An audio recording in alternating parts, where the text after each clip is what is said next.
राजस्थान में एक बार फिर बड़ा प्रशासनिक फेरबदल हुआ है। कार्मिक विभाग ने देर रात तबादला आदेश जारी किए।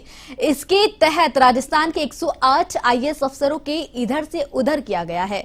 इनमें से जहां 96 अधिकारियों के तबादले हुए तो वहीं 20 अफसरों को अतिरिक्त प्रभार दिया गया है और 10 अधिकारियों को आईएएस की पोस्टिंग दी गई है, जिसमें आईएएस अफसर सुधीर कुमार शर्मा की ओर से दाखिल स्वैच्छिक सेवानिवृत्ति के आवेदन को स्वीकार कर लिया गया है। इसके अलावा जयपुर कलेक्टर प्रकाश राजपुरोहित का तबादला कर दिया गया है और उनकी जगह जितेंद्र कुमार सोनी को राजधानी की जिम्मेदारी सौंपी गई है। भजनलाल सरकार ने 2 महिला अफसरों को महत्वपूर्ण जिम्मेदारी दी है। आनंदी को जयपुर विकास प्राधिकरण, आरती डोगरा को बिजली डिस्कॉम के चेयरमैन पद पर नियुक्त किया गया है।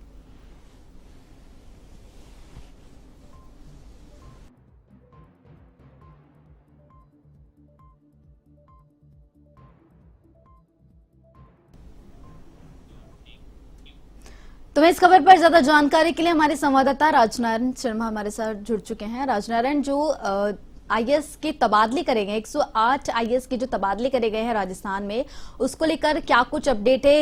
एकदम से तबादले करना, क्या कुछ अपडेट इस पर है?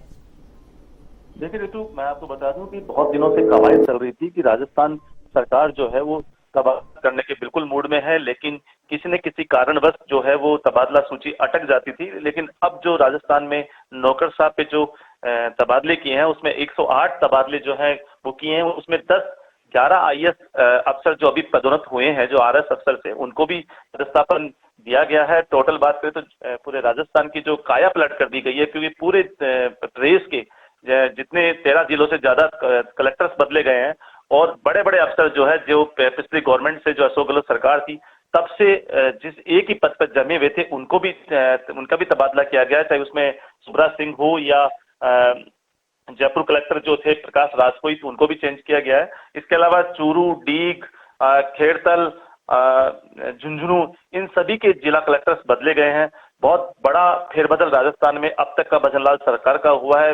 ब्यूरोक्रेसी का बांसवाड़ा, डूंगरपुर के जो संभागीय आयुक्त है उनको चेंज किया गया है, उनको नीरज के पवन, उनको खेलकूद विभाग में सचिव लगाया गया है और पूरा प्रशासनिक अमला जो है वो अब कहीं ना कहीं चेंज किया गया है। पूरा जैसे जेडीए को भी चेंज किया है, मतलब पूरा अमला जो है वो चेंज कर दिया गया है। बहुत बड़ी सूची ये निकली है। 20 अधिकारियों को अतिरिक्त भार भी इनको दिया गया है। जो आईएएस है उनको अलग अलग कैडर के साथ में अलग अलग पदभार भी इनको दिया गया है। जी, जो ये प्रशासनिक फेरबदल हुआ उसको राजनीतिक दृष्टि से हम कैसे देख सकते हैं? देखिए, राजनीतिक देखने का तात्पर्य तो भजनलाल सरकार जैसे जब मुख्यमंत्री की शपथ ली थी आज के 8-9 महीने पहले, उसके बाद छोटे छोटे तबादले हुए हैं। लेकिन जैसे ही चुनाव हुए, चुनाव के अंदर बीजेपी को जो सीटें मिली है लोकसभा में, उसके बाद भी ये कयास लगाए जा रहे थे कि प्रशासनिक अमला चेंज करने की पूरी कवायद थी, क्योंकि बहुत सारे अफसर ऐसे थे जो अशोक गहलोत सरकार में अच्छे पदों पे थे, उनको चेंज नहीं किया गया था। उन पे कहीं न कहीं सवाल या निशान उठाया जाता है कि अफसरों को तबादला नहीं किया सरकार ने, कोई कार्रवाई अब तक नहीं हुई। तो बहुत दिनों से एक सूची तैयार की जा रही थी उनको चेंज करने का, ताकि मैसेज मिली कि नई सरकार आई है, नया काम होगा। और चूंकि भजनलाल सरकार बहुत एक्शन में है, हर बार वो मीटिंग लेते हैं। अभी आज से 4 दिन पहले ही मुख्यमंत्री जो भजनलाल शर्मा थे, उन्होंने कमरों में जाके चेक किया कि कौन कौन से अफसर कहाँ मौजूद है। पूरी नजर भजनलाल शर्मा की हर अधिकारी पे होती है। जो अधिकारी अच्छा काम करते हैं उनको पारितोषिक के रूप में शाबाशी भी देते हैं और उसी तरह से इस तबादला सूची को देखा जा रहा है, क्योंकि बहुत दिनों से शिकायत थी कि अधिकारी समय पर नहीं पहुंच पाते या अधिकारी जो है नौकरशाह किस तरह से काम करते हैं। भजनलाल सरकार की पूरी नजर थी।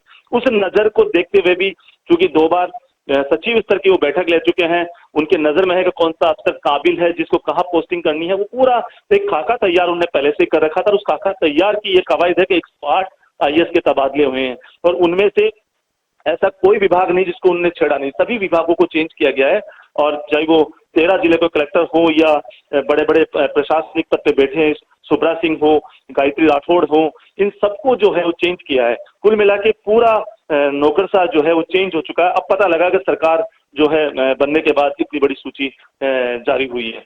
ऋतु जी, राजनारायण, आपका बहुत बहुत धन्यवाद हमारे साथ जुड़ने के लिए, तमाम अहम जानकारी साझा करने के लिए।